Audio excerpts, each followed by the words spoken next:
অবশেষে কি থামছে ইরান যুদ্ধ? যুক্তরাষ্ট্রে নতুন একটি প্রস্তাব পাশ হওয়ার পর এমনটাই আশা করছেন অনেকেই। কিন্তু ইরান ও যুক্তরাষ্ট্রের মধ্যে পাল্টাপাল্টি হামলা থেমে নেই। ইরানের বিরুদ্ধে সামরিক অভিযান অব্যাহত রাখা নিয়ে মার্কিন প্রেসিডেন্ট ডোনাল্ড ট্রাম্পের ক্ষমতা সীমিত করতে যুক্তরাষ্ট্রের প্রতিনিধি পরিষদে একটি গুরুত্বপূর্ণ প্রস্তাব পাশ হয়েছে। ভোটাভুটিতে ওয়ার পাওয়ার্স প্রস্তাবটি 215-208 ভোটে অনুমোদন পায়।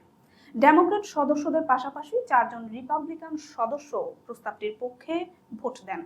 ফলে কংগ্রেসের নিম্ন কক্ষে রিপাবলিকানদের সংখ্যাগরিষ্ঠতা থাকা সত্ত্বেও প্রস্তাবটি পাশ হওয়া ট্রাম্প প্রশাসনের জন্য একটি উল্লেখযোগ্য রাজনৈতিক বার্তা হিসেবে দেখা হচ্ছে। প্রস্তাবে বলা হয়েছে, ইরানের বিরুদ্ধে সামরিক অভিযান অব্যাহত রাখতে হলে কংগ্রেসের আনুষ্ঠানিক অনুমোদন প্রয়োজন হবে। তবে প্রতিনিধি পরিষদে পাশ হলেও এটি এখন আইনে পরিণত হচ্ছে না। কার্যকর হতে হলে প্রস্তাবটি সিনেটেও অনুমোদন পেতে হবে। এছাড়া প্রেসিডেন্ট ভেটো দিলে তা অতিক্রম করতে উভয় কক্ষেই 2/3 সদস্যের সমর্থন প্রয়োজন হবে। রাজনৈতিক বিশ্লেষকদের মতে প্রস্তাবটির আইনে পরিণত হওয়ার সম্ভাবনা সীমিত হলেও এটি ইরান নীতি ও সামরিক পদক্ষেপ নিয়ে কংগ্রেসের একটি অংশের ক্রমবর্ধমান উদ্বেগ ও অসন্তোষের প্রতিফলন। এর আগে একই ধরনের 3টি উদ্যোগ প্রতিনিধি পরিষদে প্রয়োজনীয় সমর্থন পায়নি। এদিকে ইরান ইস্যুতে কূটনৈতিক অগ্রগতিরও ইঙ্গিত দিয়েছেন প্রেসিডেন্ট ট্রাম্প।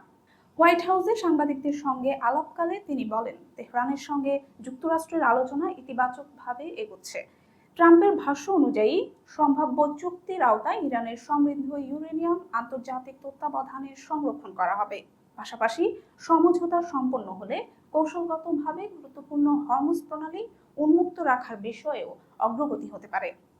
অন্যদিকে ইরানের পররাষ্ট্রমন্ত্রী আব্বাস আরাগচি জানিয়েছেন, ওয়াশিংটনের সঙ্গে আলোচনার পথ এখনো খোলা রয়েছে। উভয় পক্ষ প্রস্তাবিত খসড়াগুলো পর্যালোচনা করছে এবং কূটনৈতিক যোগাযোগ অব্যাহত রাখছে। গত 28 ফেব্রুয়ারি যুক্তরাষ্ট্র ও ইসরায়েলের সামরিক অভিযান শুরুর পর থেকে ইরানকে কেন্দ্র করে মধ্যপ্রাচ্যে উত্তেজনা বৃদ্ধি পায়। যদিও 8 এপ্রিল থেকে একটি অস্থায়ী যুদ্ধবিরতি কার্যকর রয়েছে, তবুও এই সময়ের মধ্যে উভয় পক্ষের মধ্যে একাধিক ক্ষেপণাস্ত্র ও ড্রোন হামলার ঘটনা ঘটেছে।